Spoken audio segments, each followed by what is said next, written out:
আসসালামু আলাইকুম রহমতুল্লাহ বরকাতুহ। সবাই কেমন আছেন? আলহামদুলিল্লাহ, আশা করছি সবাই ভালো আছেন। আজকে যে বিষয়টি নিয়ে আলাপ করব সেটি হলো আমাদের দেহের আসলে অধিকাংশ ক্যালসিয়াম দ্বারা গঠিত। তো আজকে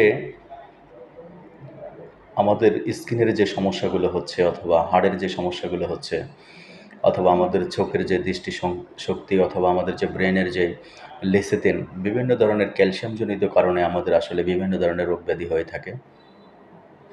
আমাদের স্কিনের উপরও বিশাল প্রভাব পড়ছে ক্যালসিয়ামের কারণে।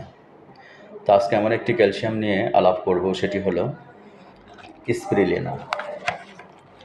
এই প্রোডাক্টটি দেখছেন, এটা একটা স্পিরিলিনা নদীর তলদেশের শ্যাওলা দিয়ে তৈরি করা।